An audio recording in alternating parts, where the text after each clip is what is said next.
plutôt une alimentation qui est plus réfléchie. Plus végétale, plus locale, moins de protéines animales. Des produits plus ou moins bio, des produits plutôt locaux et essayer de soutenir les agriculteurs qui sont pas trop loin de chez nous.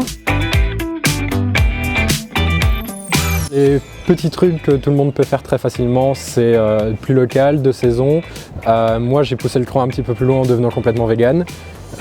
Et je pense que c'est le mode d'alimentation avec l'impact le plus faible sur le climat. J'essaye le plus possible de faire mes courses soit au marché directement près des producteurs ou des maraîchers.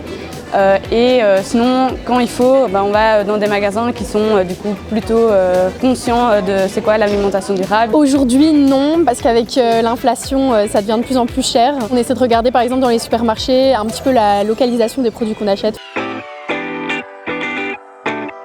Le premier, c'est le prix, et le deuxième, qui à mon avis est le plus gros frein, c'est l'aspect traditionnel. Je crois qu'il y a deux choses. Il y a le fait de devoir peut-être aller à plusieurs endroits. Ça demande du temps et ça demande aussi de l'organisation. Et c'est clair que c'est pas forcément une priorité pour tout le monde, surtout quand on est étudiant et qu'on n'a pas forcément un gros budget. Comme l'alimentation, elle coûte assez cher, j'utilise une super astuce qui s'appelle la carte Pasdal.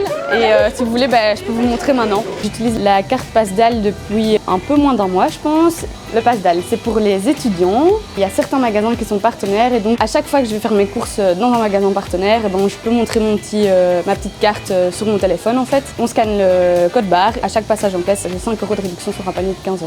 L'a priori, c'est que les magasins bio, il n'y a pas grand chose et en fait, pas du tout. Il y a 1 milliard de trucs en vrac différents. Il y a moyen de choisir vraiment pas mal de trucs et aussi de prendre pour les quantités qui sont intéressantes pour les colocs. Nous, on vit à 6. Oui, on fait assez attention à d'où ça vient. Tout ce qui est produits frais, j'essaie de prendre belge. Moi, j'ai à peu près 250 € par mois parce que du coup, je paye aussi mon loyer et je gagne un petit peu d'argent sur le côté. Et sinon, dans la coloc, on fait tous les repas connus et on essaye du coup de récupérer aussi quand c'est possible des invendus. C'est clair que pour avoir de la nourriture de qualité, il faut quand même mettre un peu plus d'argent. Et quand on fait à manger pour beaucoup, ça devient de moins en moins cher. Bonjour. J'ai la carte Pasdal de manger demain, il faut juste scanner ici. Merci. 15 € et 55 cents. Oui. On a été faire les courses et maintenant je vous invite pour cuisiner un bon petit plat. Je coupe les belles petites tomates qu'on a achetées tout à l'heure à Louvain-la-Neuve. Voilà, mais du coup on va faire une petite quiche pour ce soir.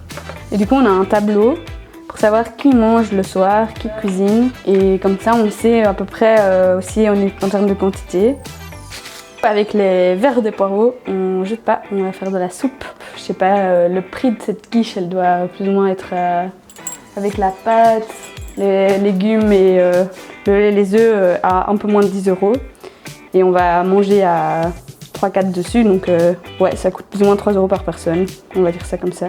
Et en fait, en général, on essaye qu'un souper commun, il revienne autour de 5-6 € par personne. Le Pasdal, ça permet d'aller dans des magasins où on va pas forcément d'habitude, puisqu'il y a cette petite réduction en plus. Profiter de cette opportunité pour aller tester une fois et pourquoi pas y retourner après. La quiche est prête, enfin pas prête encore, mais on va la mettre au four et puis dans une quinzaine de minutes, on pourra manger. Donc bon appétit!